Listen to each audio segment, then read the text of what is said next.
Okay, thank you very much for coming to this week's Museo Nacional de Ciencias Naturales research seminar. So we're very pleased to welcome this week Ronald Jenner from the Natural History Museum in London. So Ronald obtained his PhD in systematic biology at the University of Amsterdam and then held postdoctoral fellowships in the universities of Cambridge and Bath in the United Kingdom. He then stayed in the UK, joining the Natural History Museum in 2009, where he works as a researcher in the invertebrate division of the Department of Life Sciences.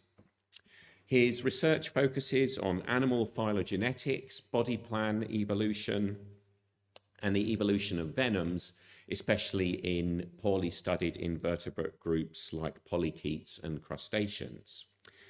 He also works on conceptual issues in systematics, especially the role of ancestors in evolutionary biology, which I think is going to be the main topic of today's seminar. So as well as publishing extensively in the primary scientific literature, Ronald has co-authored the book Venom, The Secrets of Nature's Deadliest Weapon, which came out in 2017. And he has, in 2022, just published a new book, Ancestors in Evolutionary Biology, Linear Thinking About Branching Trees. And indeed, he has a copy of that here with us. And that's going to be the main topic of today's seminar. So thank you very much, Ronald, for coming. Thank you all as well. And let's get on and enjoy the seminar now. Thank you, Rob. I will start by setting my timer so I don't go horrendously over time. It's for your benefit. Yes, so if you're curious about this horrendously expensive but beautiful book, there's a copy here. So I want to give this talk because I've worked on this book for a while. And I needed only a pandemic and the deaths of millions of people to finish it, and a year at home. So I did. I told my friend and colleague at the museum, Dave Williams, that I was writing a book on ancestors. And he said, well, that will be a short book then, Ron.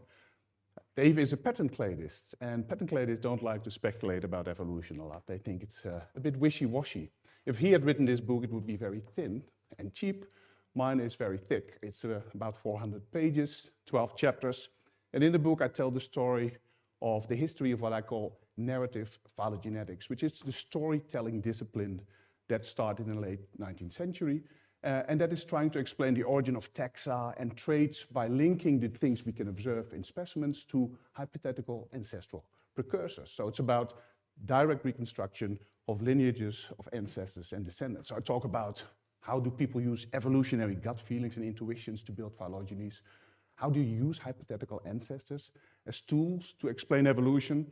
But today in this talk, I want to focus only on one specific thing. If you look at the history of phylogenetics, there is a tension, namely between the linear aspects of evolution and the branching aspects of evolution. So let's show, and this is the only bit of audience participation I require, show of hands. When you look at a depiction like this, which we have seen in many incarnations in the literature, who would think this is an okay depiction of evolution? Show of hands. Or who thinks this is perhaps something is missing, this may be a misleading one? Show of hands. Some people are undecided. I will take about 45 minutes to get to the answer. This is pretty good. Of course you go, no, evolution is branching. We've known this. And you can start about the history of evolutionary biology with any place. You can start with Lamarck, but just for today, let's start with Charles Darwin. The iconography, whoa. My clicker has a different morphology and my thumb rests on the wrong button. So I don't have to point, you can see it. The only image, of course, in The Origin of Species, a branching diagram of lineages diverging in time, some of them going extinct, some getting to the top of the figure, which is, of course, the time plane of the here and now. And Darwin wrote, the affinities of all beings in the same class have sometimes been represented by a great tree. I believe this simile largely speaks the truth. And of course, we modern biologists say, yes, Charlie was right. We also believe this. This idea caught on ridiculously quickly.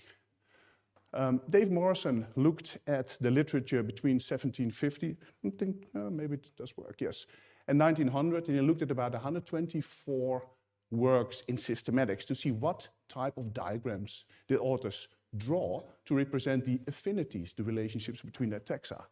And as you can see here, many were very regular. This is a quinarian scheme where people thought, well, maybe God thinks in terms of circles and God thinks in terms of the number 5, a very preconceived idea about the order of nature. And some drew, many in fact, drew these sort of reticulated diagrams where one taxon seems to look a bit like this one and this one and this one and this one. I don't know how to read this. There's no reading direction. This is essentially a statement of character conflict. Then 1859, an immediate change. People started to draw trees because, oh, well, yeah, because there's diverging lineages. This is not a methodological change. This is not suddenly people going and looking at conflicting character data and saying, oh, I can see the trees better now. This is the hoofprint of theory. You better draw trees because that's how Charlie said we should draw stuff. And so people did. And a good illustration of this change in viewpoint is in the work of Carl Gegenbauer. He was a comparative anatomist, one of the founders of evolutionary morphology. He published 2 different editions of his book, Principles of Comparative Anatomy, one just before the origin and one after. And if you look at how he looked at the big groups of animals and how he looked at affinities, it's a network. Like the mollusks look a little bit like vertebrates, but also a bit like worms, even some like protozoa. There's no reading direction here. This is, again, a statement of conflicting characters.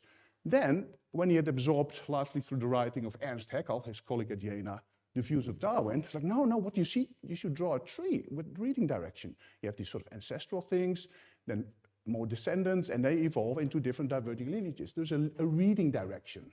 This is the origin of lineage thinking, where you start to see pathways of historical change through your diagrams of relationships.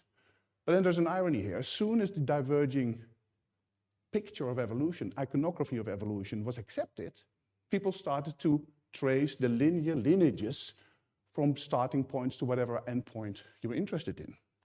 The person, Darwin, who came up with the broad idea, he phrased it like this: how do you go about tracing lineages? And sorry, this is a long text slide, but he said, in looking for the gradations by which an organ in any species has been perfected, we ought to look exclusively to lineal ancestors. Well, of course. But this is scarcely ever possible, and we are forced in each case to look to species of the same group, that is, to the collateral descendants from the same original parent form, in order to see what gradations are possible, and for the chance of some gradations having been transmitted from the earlier stages of descent in an unaltered or little altered condition.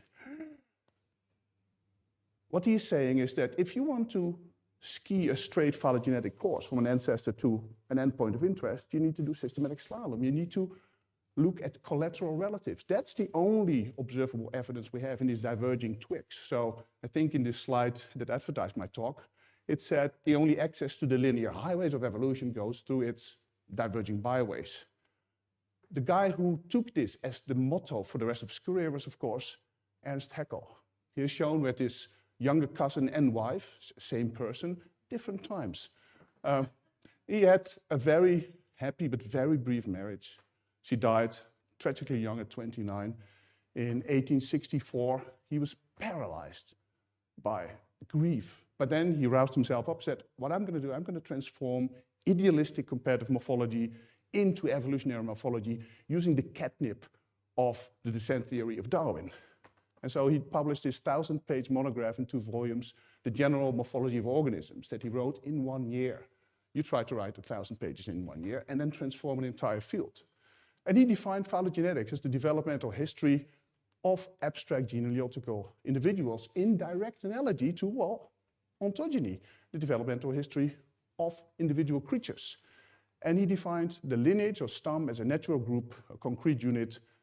All segments in hierarchically organized categories, the Linnaean categories of a lineage, are tied together by common descent into an inseparable real whole by homology.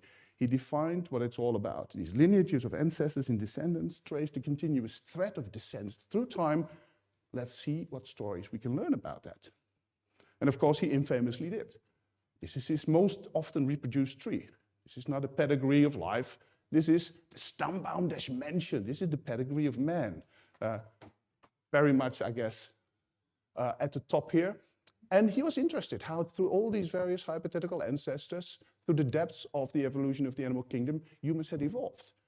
People didn't like that. His contemporaries already started to judge him for, well, you seem to be importing old ideas into this new endeavor. And today, there is a monotonous chorus of consent, and I'll give you 4 illustrations. This is Olaf Breitbach. When he wrote this, he was the director of the Ernst Haeckel House, which is the Villa Medusa that Haeckel had built for himself where he lived, where he died. And that became a museum dedicated to him, and is now part of the History of Science department there. And Breitbach wrote the pre-Darwinian idea of a scala naturae, you know, this linear arrangement of things, a static order incarnate in God's mind. That's what this is, this long thing ending in us. You know, it's most obvious in this tree. His tree classified higher and lower taxa, using the idea of evolution striving towards a perfect winning. So it's the scala naturae, it's anthropocentrism, it's teleology, where there's a predefined goal. I read German. I don't see that. However, people concur. Benoit Dairat wrote the only comprehensive English language explanation of how Haeckel built his trees, and he says, yeah, no, Haeckel's phylogeny is basically just a scala naturae with some ornaments around it.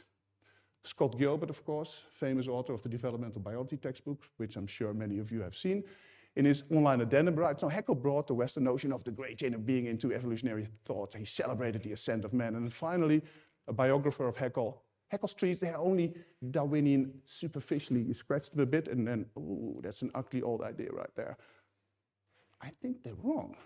Haeckel was an evolutionist. He absorbed the philosophy of Darwin's insights very much. He's just interested in how these ancestors evolved into humans. He drew many other trees. He just highlighted a lineage. That's not a conceptual flaw.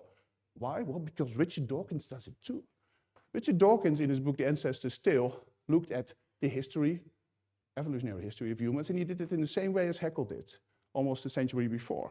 He started with humans, and then you descend the tree to less common ancestors, with monotremes and marsupials and other kinds of placental mammals. All these hypothetical ancestors that Dawkins discussed in his book, 21 of which are the same as Haeckel had 100 years before, and in the same order. Just you are interested in where humans come from, well, then you look at the human lineage, and the rest is beside the point, right? That's not the scala naturae, that's proper, what I call lineage thinking. That's not even a term in the literature, but I want to echo this through the talk a couple of times. Lineage thinking is not the same as tree thinking, which is a term that a lot of people know. And Darwin thought that Haeckel was on the right track. He said, Professor Haeckel, you know, has published a whole bunch of stuff. He boldly made a great beginning. He shows us how it's done. It's like, okay, so if Darwin thought he was Darwinian enough, what do all these other more modern biologists think? Of course, when you want to directly infer evolution by reconstructing lineages, you can make what I call the sin of the scala naturae, which is to take the tips of a tree, collateral relatives, and line them up as if they were a temporal sequence of ancestors and descendants. And there was a whole tradition that lasted for many decades, especially in paleontology, where people did this. This tradition is known as autogenesis. And this was a theory, not really a theory, a cluster of theories that all thought evolution was driven by internal factors, processes in the organism itself, maybe to do with developmental biology, the nature of variation, that drove things to a predefined endpoint. Natural selection could be a factor, but only as a handmaiden at best. So just to give 2 illustrations, this dude, George Bullinger, worked in the Natural History Museum from 1882 to 1920. He's remarkable, was remarkable. He published 900 papers on fish, reptiles, and amphibians. He described 2,500 new species. So it's like, yeah, he was prolific. He was also, at the time that happened, the expert on African fishes. He had never been in Africa, but you know, that's what museum expertise means sometimes. And he was interested in how these unbelievably eel-like catfishes evolved from a presumed ancestor. And he wrote this. These are all living taxa. He says, now, well, I do not believe for a moment that the most generalized forms here described represent the actual ancestors of this eel-like type.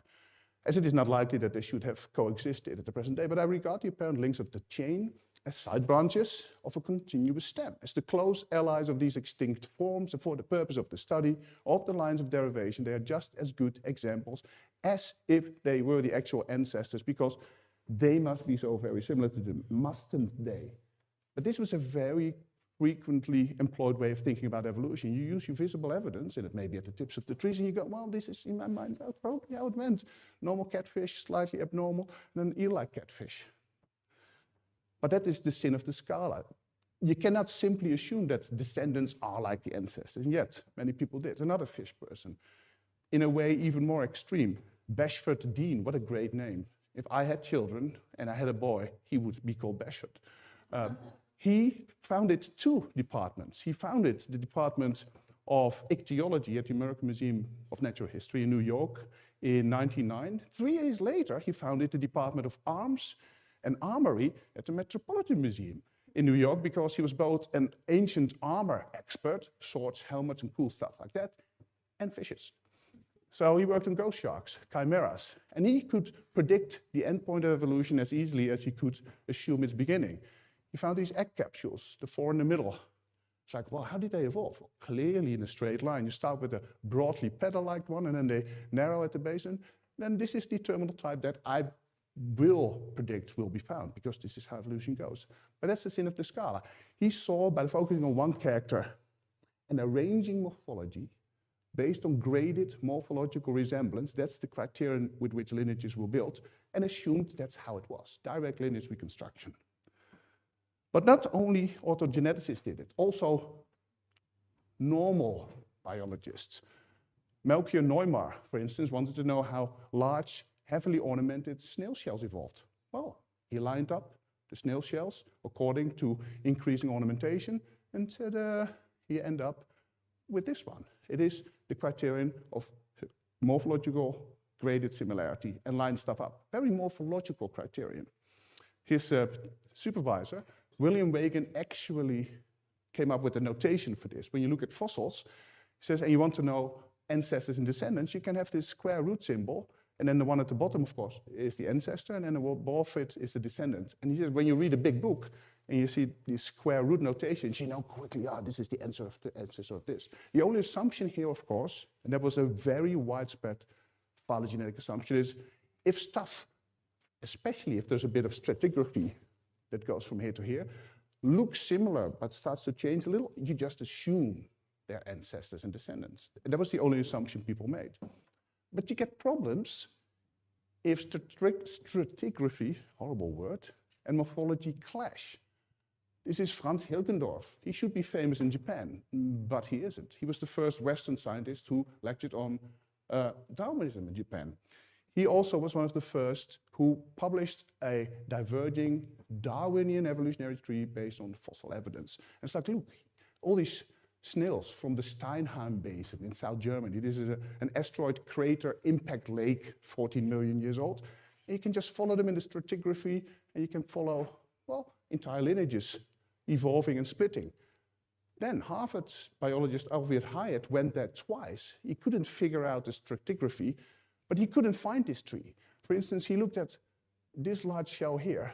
How suddenly could that ancestor give rise to smaller shells with less ornamentation that look very different? He said, that's ridiculous. By the criterion of graded morphological similarity, which phylogeneticists used, there's no evidence for this. You're making this up. He's like, no, you just don't get the stratigraphy right. So he started this terminal bit of Hilgendorf's lineage and thought, no, this is an independent lineage of this one. As it happens, Hyatt was right. This didn't happen according to modern insights. So there can be clashes in the reconstruction of lineages when you look at morphological gradations versus stratigraphy. Of course, this sort of thinking also was done on a higher level. If you were interested in major body plan evolution, not just some snails or sea urchins, you would take a tree, you abstract a lineage of interest, which often is humans as part of the mammals, and you want to understand where humans come from. So the ill-fated William Patton, published a big book on it, and he said, well, we evolved from crustacean and arachnid ancestors. And what he did is, the explanatory tool is to trace back any trait in a mammal to these ancestral structures. So where does the pituitary gland in your brain come from? She's like, well, from the foregut of some arthropod ancestor. So all these little nodes, he could see already in ancestors transforming. That's what the explanatory task was. Where does stuff come from? Can you trace it back to a real thing in a fossil, or more often, a hypothetical precursor? This is how hypothetical ancestors were explanatory tools. They were the precursor substrate upon which you can explain origins, directly reconstructing lineages. All of that changed, of course. You know this is Willy Hennig. He's chilling on his balcony here. And with the advent of cladistics in the mid-20th century, things started to look different. You couldn't just deliberately design a hypothetical ancestor based on it having a lot of precursor structures so that explaining the origin of traits of your taxon of interest was easy. You couldn't just say, oh, an ancestor, this fossil is the ancestor. You have to put them in a tree first and systematize them. You can no longer just assume that these transformations that you can't see, you have to infer happened. You have to think tactically. You have to think about the tips of trees, and the rest is inference if that is your thing.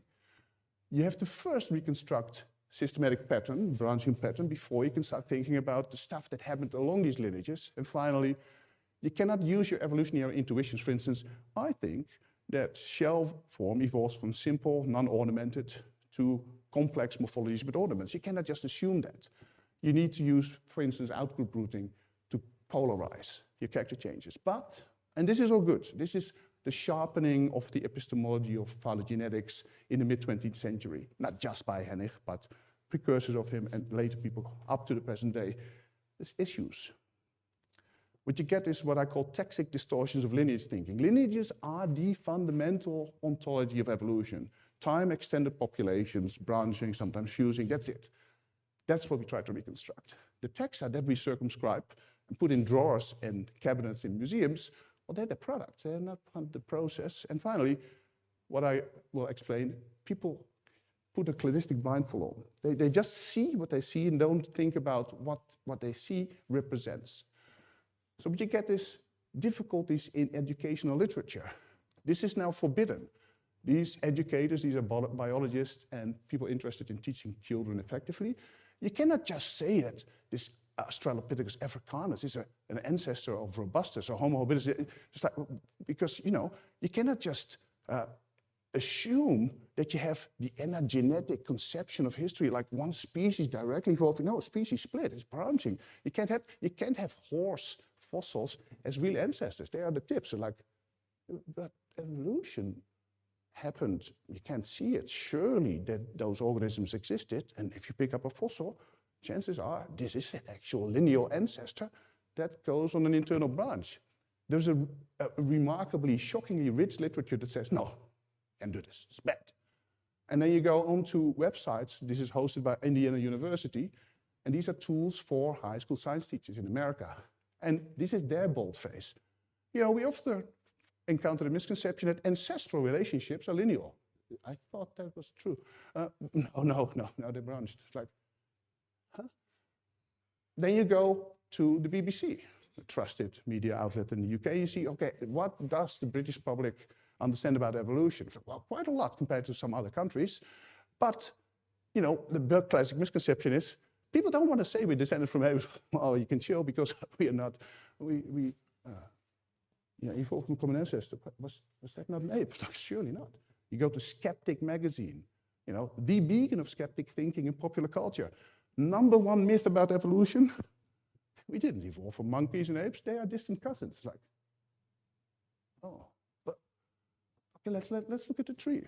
Written this paper by a biologist, Understanding Evolutionary Trees. That's where hopefully the answers are. You can see New World monkeys, Old World monkeys, living apes, us. And Ryan Gregory writes, humans are not descended from chimps. Correct. Or monkeys. Huh? And no sane biologist suggests otherwise. Monkeys are not ancestral to humans. The two lineages are related as distant cousins. Two lineages? This is one lineage of monkeys. This is two lineages of monkeys. This is third. So, if you think about what you can observe as representing imperfectly lineages that we can't observe but infer hopefully details about, then between the last common ancestor of living apes and us. This lineage represents our extinct apes ancestors. This is a paraphyletic grouping of apes. If this is an ape and this is an ape, then these are apes. And the same with monkeys. So we evolved from monkeys and apes, but not living ones. That's the difference between lineage thinking and tree thinking. But people go, and sometimes very boldly, no. This is Donald Popro.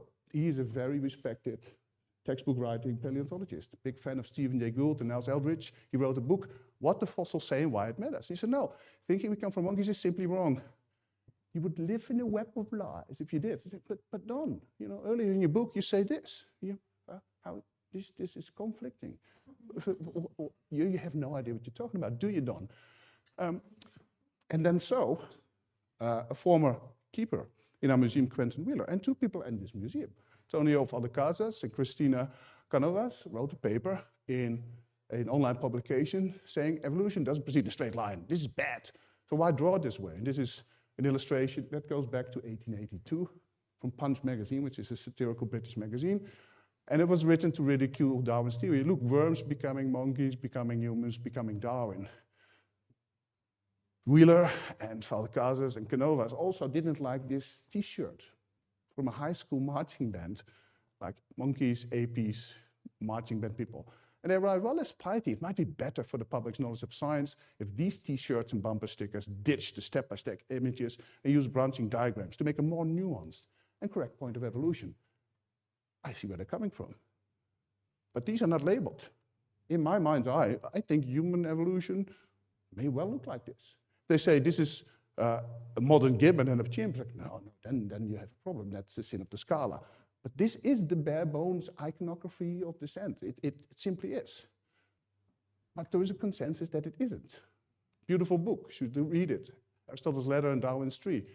Primatologist David Archibald said, no, the scala is alive and well. That's all that linear stuff. It's perpetuating misunderstanding.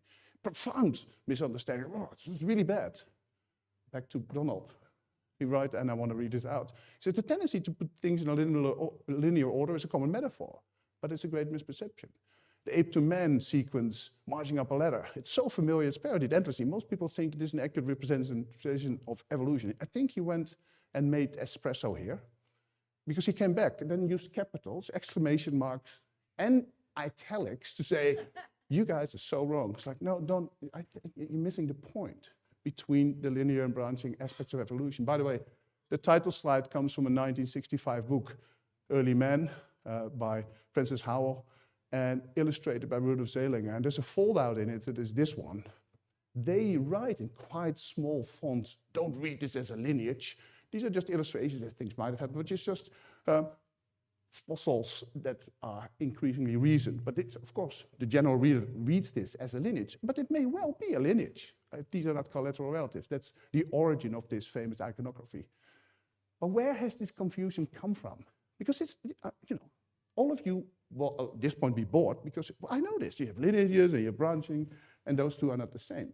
Just checking the time. Going fine. I can even take a sip of water.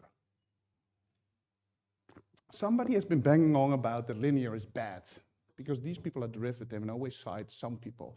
And one of those some peoples is Stephen Jay Gould.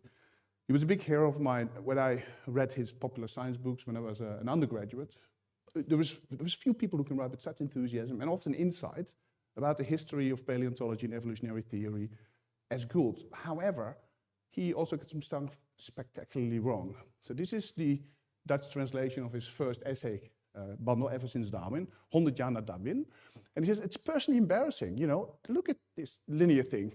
My whole career is dedicated to debunking this, but I have no control over foreign translations of my books. Well, but Steve, if these are not labeled, these could well be steps along the lineage from apish ancestors to us. What's the problem? It's like, no, you shouldn't have that. And throughout his books, and I read all his stuff, it took a while, bushes represent the proper topology of evolution. Yes, ladders are false abstractions made by running a steamroller over a labyrinthine pathway that hops from branch to branch. What are you talking about? And then he even indicts his colleagues for making these conceptual mistakes. George Gaylord Simpson, one of the most famous vertebrate paleontologists in the 20th century. He says, you know, we are virtually compelled to the stunning mistake of citing unsuccessful lineages like humans or horses.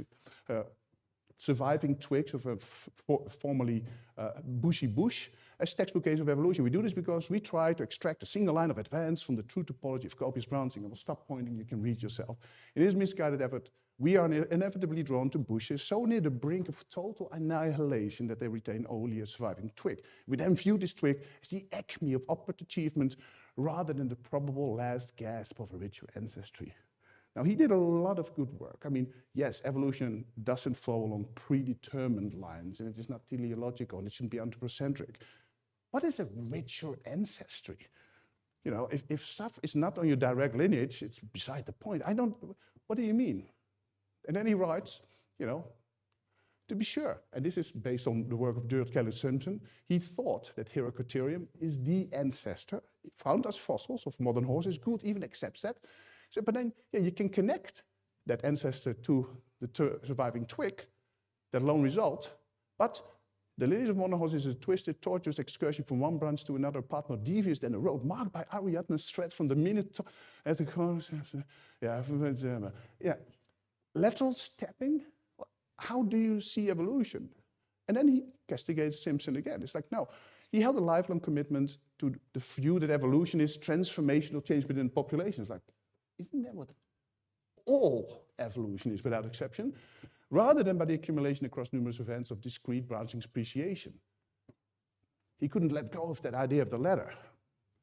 And he goes on, also for professional audiences. He gave his presidential address for the Paleontological Society, and he drew a tree.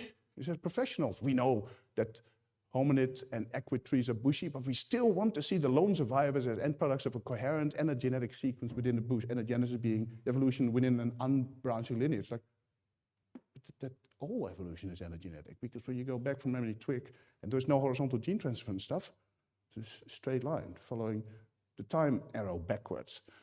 But to say, no, it cannot be. It must be conceptualized, and this is the thing. He had a conceptual blind spot. He wanted to build a macroevolutionary theory. He didn't want microevolution, which is population-level processes flowing through time, to explain all the stuff in the fossil record, because then he could just document it and not do theory. This is his blindfold. But the blindfold was, you know, taken up enthusiastically by people. This is Ian Tattersall from the American Museum of Natural History. He's a paleoanthropologist. This is my favorite author picture that is in his books. He sits there, you know, here's his fossil specimens, his museum drawers, his skeleton, and red wine at work. Excellent. He writes, I'm convinced that Steve Gould's most seminal contributions to paleoanthropology was his insistence from early on that as a consequence of the punctuated pattern, evolution being concentrated when splitting occurs rather than between splitting events, the genealogy of the human evolution took the form of bush rather than a ladder. Like, I don't see those as mutually exclusive. And so Gould Startler's advocacy that human phylogeny presents a bush, not a ladder, introduced a powerful and compelling metaphor into the field. And that continues to get a momentum. I'm going, oh shit. And the Australopithecus, for instance, as we know it, is not the ancestor of Homo. That may well be true. In any case, ladders, and he quotes Gould here, evolution as a continuous sequence of ancestors does not represent a part of evolution. It's like, you have gone so far down the rabbit hole. This is the definition of evolutionary descent. And it goes on, you know, tireless propagation of the bush versus ladder imagery influenced the perspective of an entire generation of scientists. That may be a problem. These things are not opposed, they're flip sides of the same coin. So Gould, I think, has done a disservice, at least in his writings on this topic, that has influenced popular science writers and educationalists for decades. But he wasn't alone. The dude who invited tree thinking as a metaphor in 1988, Robert O'Hara, is equally to blame. Published some papers where he defined and promoted tree thinking, and he said this.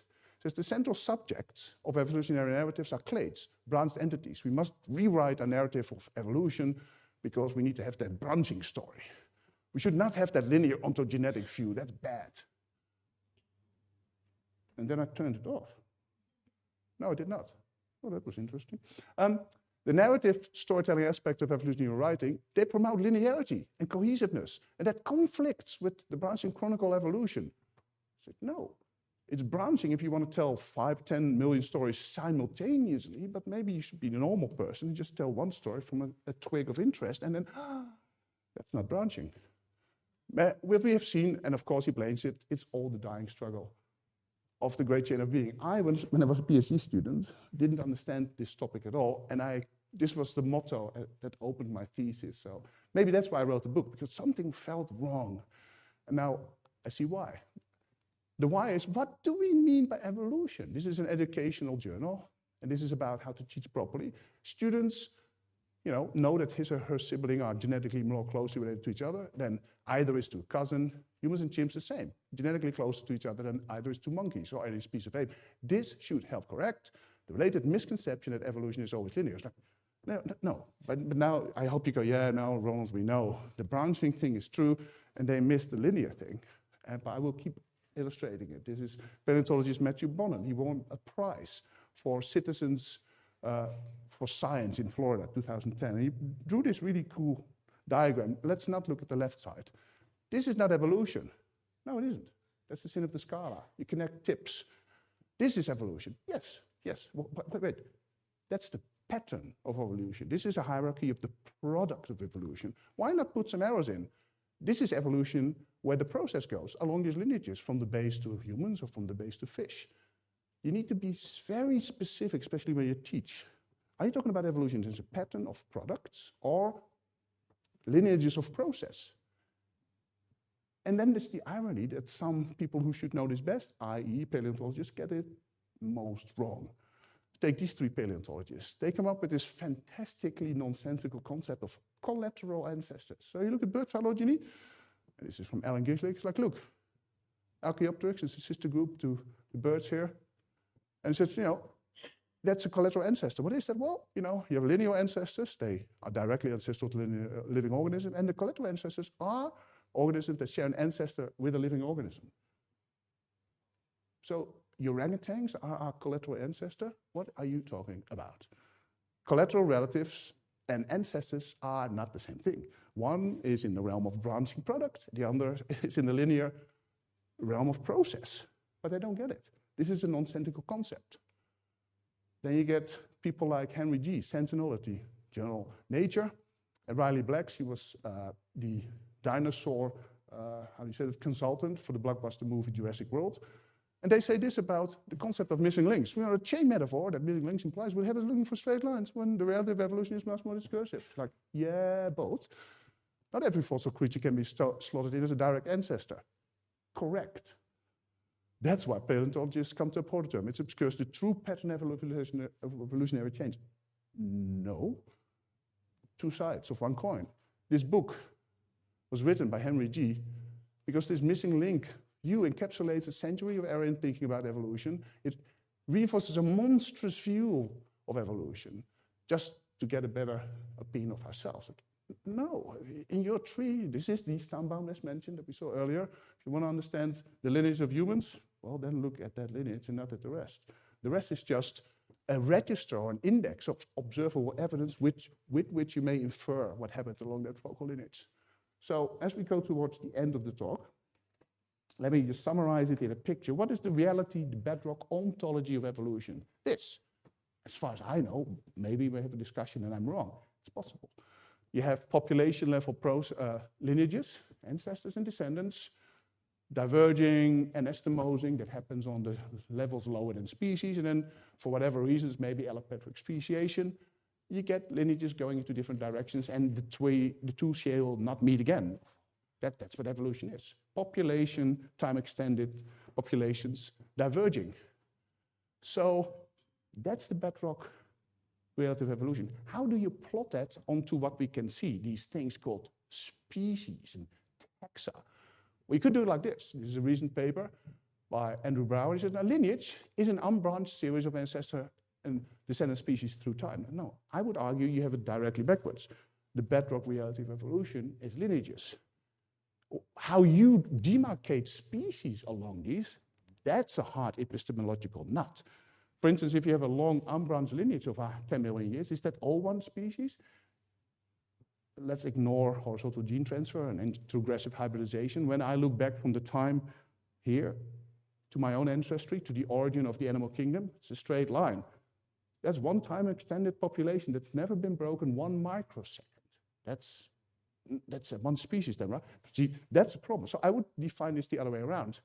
But that's not how people think. People think with the things they can see, taxa. So they write anagenesis, one taxon, one species, undergoes changes, turns it into another one. There's no real evidence for this because it's all allopatric branching speciation. They get it the wrong way around. And this is the problem. We want to understand something we can't see. The evidence we can see is literally beside the point. That's why our science is inferential. So taxa are the atoms of systematics. Species are. Lineages are the atoms of genealogy, of evolutionary descent, the pathways of process. So there's a disconnect. You look at this tree, and I put in the name taxa, all monophyletic, the hominini, the hominini, the hominidae, the hominoidea, nice clades. Great, good information system, hierarchical, awesome. They may contain the evidence with which you can, for instance, reconstruct how we evolved. However, where is that unique lineage from the last common ancestor of living apes to us? This is our unique phylogenetic fuse that contains all ancestors leading to us and nothing else. There's no name for it. It traverses these taxa. We try to talk and think about evolutionary lineages with taxic language. That is difficult. Impossible, actually. Want to talk about how old world monkeys evolved? There is no name for this unique lineage leading to them because it traverses taxa. So there is a disconnect between the language we use and the thoughts we want to have. Not surprisingly, you get problems, and they endure in the literature. Because this is true what Gary Nelson said. Taxa do not exist as biological phenomena related to ancestors and descendants. And that is true. But that's the language and the concepts we have. So how do we do it? You can see this in class. You take these famous communalcules, like hypothetical little creatures, give them to children, and you say, build me an evolutionary tree. And so Melanie did this, so, and then some other one, and the instructor's like, Melanie, no. This is how it goes. Because what you did, you constructed a model, a flow chart, a little progression of relatedness, primitive to advanced, directly connecting species. You should have a scientifically acceptable branching tree. You can see how this teacher is missing the point fundamentally, because stuff has to have given rise to other stuff. Otherwise, I wouldn't be talking to you. It would be an empty room. There's taxa, whatever you want to call them, that are part of these lineages. This is the correct intuition that evolution is a flow, transformation of things through time. Sometimes it's divergent. She gets that right. I would have high-fived Melanie. And then explained, well, the way it really is, if these are contemporary living taxa, you can't really put them in an ancestral position. But you see the point. This comes intuitively. And this is not a misunderstanding in the uninitiated. They recapitulate what history of science shows us. Pre-cladistics, when everybody became focused on taxa only, the products of evolution, people were lineage thinkers, even though there was no term for it. So this is a tree of an emergence. Put it in for Ida. 1895. Oh, look at all these paraphyletic taxa. Whoops. Despite the tree structure, Mike Harlan says, a systematist of emergence, the message conveyed is anagenetic. Lineages, linear, and that is just scala natura. It's like, okay, this is naughty. You should not recognize paraphyletic taxa. You cannot use them as stages because that is just a false sort of view of evolution. Yes, paraphyletic taxa as taxa, this is an abstraction. They should not be recognized. I agree. But how can you talk about evolution and things happening along lineages if you're not allowed to use that language? Because there is no other language. This is not a conceptual error. This is just a different way of thinking about evolution before we all became cladistically blindfolded. And then we come to the conclusion. In 2 minutes, I'm so on time. Is this a proper depiction of evolution? Yeah, but you need more information. These are the tips of a tree? Nope. If these are hypothetical ancestors or real fossils that can be slotted into an ancestral sequence, totally, bare bones. I'm actually surprised. Now, you pick up a random fossil. What is the chance that it is not ancestral to some, the lineage it belongs to, evolving further? I'm almost shocked how few fossils have been published in the literature that are not accepted as potential lineal ancestors. They must be there. What are the odds that 99.99% of the fossils we pick up are tips, as they are all in the literature?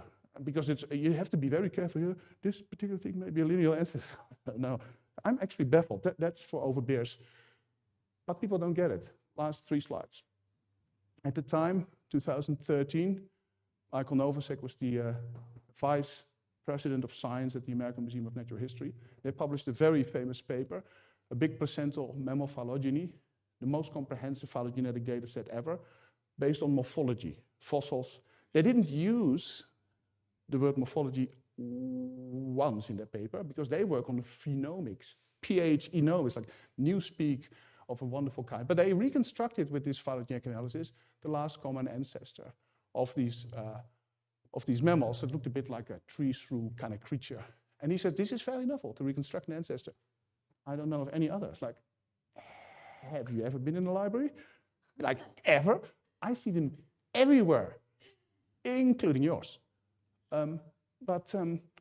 No, he doesn't understand. There is this disconnect between the epistemological challenge of using observable evidence to shed light on invisible stuff. And then he was interviewed for the LA Times, and he said this: people who think this organism is cute, as it is, have to ask me for a name. And I tell them, we can't give it a Latin name, never really existed. It doesn't have a nickname either, it's just a hypothetical placental mammal ancestor. My hypothesis here, this is not good science communication. If your phylogenetic analysis, based on 1 trillion characters and fossils, is accurate, you would hope that your inference very much indicate that this kind of creature existed at that node in the tree, because why else do it? This is confusion. And then I'm done, before my alarm went off. So thanks for your attention. I did this in 44 minutes and 56 seconds. For a 45-minute talk, that's pretty on the mark. Thank you very much, Ronald. I'm sure there'll be some questions. We got... No, because now the light has shined on everything and it's all clear now. Everyone's worried to say anything in case you show us how stupid we all are. A book reviewer said that I was making a straw man of Stephen Jay Gould's view because I was so critical. I was like, I read everything. It's like, it's not a straw man's view. He literally didn't get it. So, I mean, what was the sort of critical and scientific reception of your book? Have you put people's backs up? No, the feedback I've had so far has been overly positive, so that's good. But I think a book like this, because this is only one storyline in the book, there's much more in it. It takes a while to digest. It's not a book for one sitting, I think. This is a multi-course book. But no, so I'm actually very curious to get some feedback and to engage in conversation, because this is pretty much a loner project in my head. And I may be wrong. I don't think so. I think science, so I got an email this morning actually. It seems that some people in the science philosophy world are more interested in it than biologists, which I don't know what to think about, but that's good. The more different kinds of academics engage with it, the better. Okay, Anna? Anna, ask a question or say something. Okay, I'll ask you a question because I really liked it, and yeah, I kind of agree with you, but as you say, it's difficult to talk about these things with the language that we've been given, right? It's the same shit that we have with the basal versus earliest splitting lineage thing that we're not allowed to say anymore basal. But if we don't have the language, the right language, are you providing the language in your book? Well, this is, so with respect to that basal thing, I have a section on that, and I think you can use the word basal very well because you can count from a node in a tree how many nodes to the tip. So you can actually use that as an objective index. That's not the issue. The issue is, does it mean anything? That's the issue of when you have a tree of contemporary taxa and it's fully packed in it, like one and done, and you don't know anything about the taxa. It's the one that branches off deepest in the tree. Is the chance that it retains ancestral character states higher than for any of the other ones? And the answer is unambiguously, based on theory, no.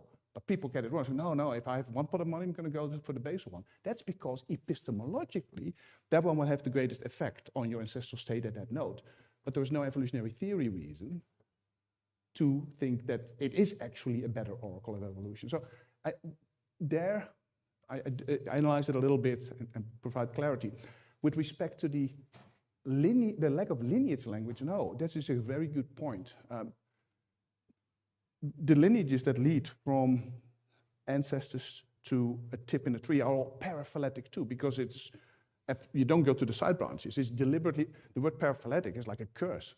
But there is no logical problem with recognizing paraphyletic lineages. Paraphyly is a problem for taxonomists, not for phylogeneticists.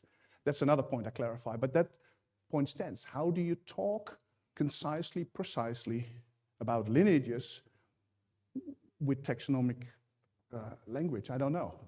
Well, you can simply say, well, our lineage up to the last common ancestor with whatever, you bracket it. But maybe we don't need a language for it, but you should be very careful not to confuse them. So that's the thing, yeah. So if somebody could write a paper on that, that would be great. Hopefully we don't have another pandemic, so write another article about it. It would be funny to measure my book career by pandemics.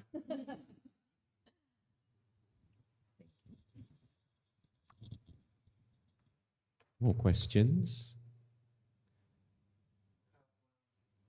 Okay. Oh.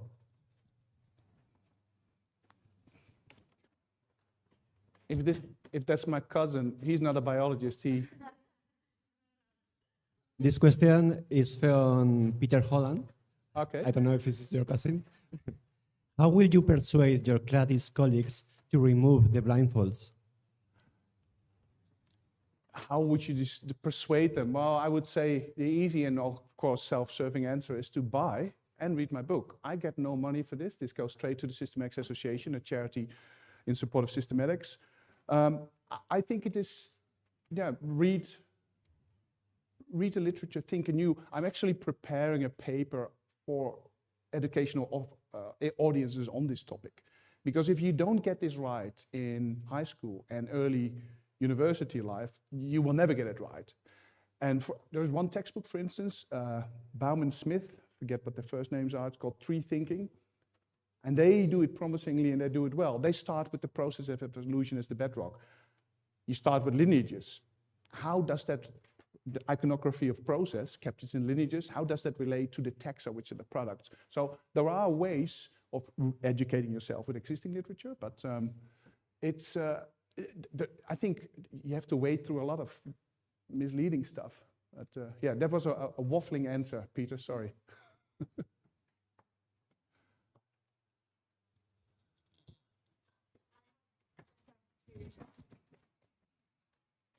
This is just out of curiosity.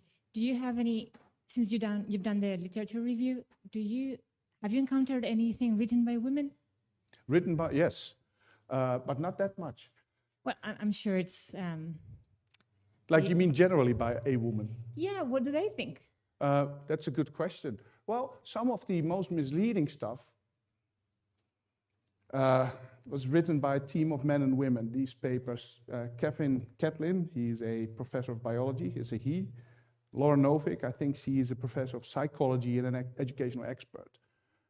Maybe it's because he's a psychologist and not an evolutionary biologist that they get it wrong. But that's a question that I generally have never thought about. But when you read the old literature, a lot of the book's 1,000 references is 19th century, early 20th century.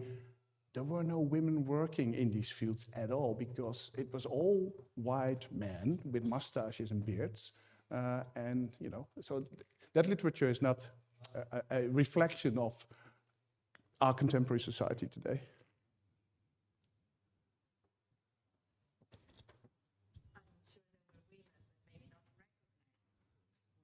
I know. So in terms of that, for instance, one of the greatest zoologists of the 20th century is Libby Hyman, especially in the Anglo-Saxon world, right? So she's an American invertebrate expert.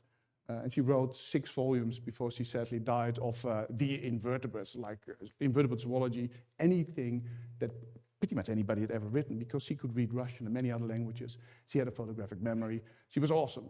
That work is still used by people. I guess you would agree sometimes as a primary reference resource. But she did her work on the side as a research assistant for a guy, of course. She published papers on that, but a lot of that work is invisible in the literature because the lab head would be, I guess, on it. So yeah, that's the point.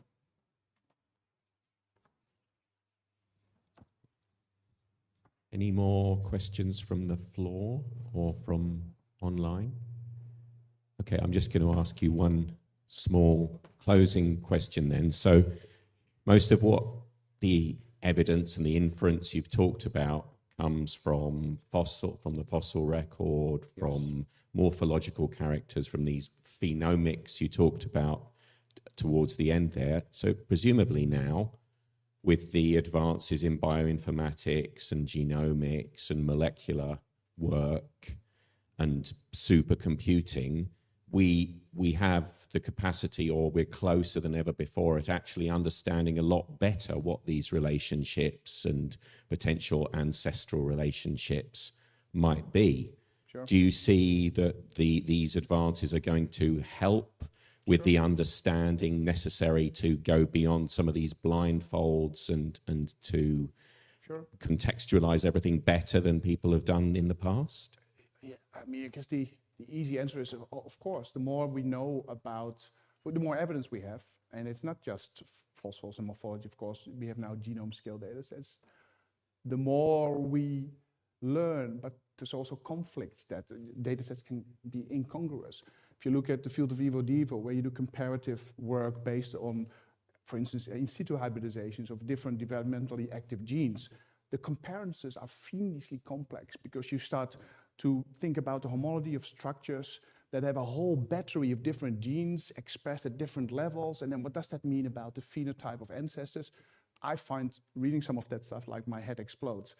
Because one of the shortcomings then is to do ancestral state reconstruction. If that's what you want to do robustly, you have your tree of relationships, and then you use either parsimony, Occam's razor. If they share stuff and it maps with a minimum number of steps to the same node, it's probably homologous, or you use model-based methods where branch lengths can be taken into account. You give a lot of decisive power to these sort of simple algorithms. When you look at complex morphology with developmental processes that vary independently and gene networks that can reconnect it, I find then all that data, cram it into these algorithms we have, and then I sometimes go, is that really a reliable answer? I find that difficult. So the more we have, especially for instance with parsimony as a criterion for ancestral state reconstruction of complex phenotypes, I don't want to give that parsimony optimality criterion that much decisive power. So I don't know. So both, yes. The more we learn, the more we learn. Do we then get closer to the ancestor? Oh, sorry, the answer. That was a nice slip of the tongue. I don't know. I'm not God. That is a great sentence to close with. No. One last one. Are species real? Where's my beer? Yeah, but see, this is the thing. Lineages are real. Let's just carefully build it up from the ground. Where do you demarcate a species? So if you have two populations, like a species, well, see, I don't, from a lineage perspective, a species is a segment of a lineage. Are they real? Yeah, as much as the underlying lineages are. And then the question becomes horrible if they start fusing and you get hybrids. Are species real? Yeah. Are taxa real? Yeah, but there is what is the motivation behind your answer? Question. I'd like to ask me this, because there's different species concepts. I'm sure you don't want to go there, because then we never get to lunch. Yeah, species exist. This view that anagenesis, evolution flowing along unbranching lineages, that's not how it happens. Yeah, we probably, most of the species that we think originated by splitting, but that's still anagenesis, because if you have a lineage split, then you now have simply two. It doesn't break it. So that's another thing. Some of these papers think that cladogenesis, splitting, and anagenesis are alternatives. Not at all. everything is anagenesis, and then with splitting, you just get more anagenetic lineages. That's actually, I posted that on when I was writing the book still on Twitter, I think, and then somebody's like, no, you don't understand it at all. I think I had the metaphor of a river delta. So if you have basically a river flowing and two logs flow, and then suddenly they can go along different branches, and one goes left and the other goes right, it's like, they still continue their unbroken linear course. They maybe now you have two lineages, maybe they are species, I don't know. It's yeah. See, I waffled my way to the end. That's not really an answer, I'm sorry. Okay, well, thank you very much. You're welcome.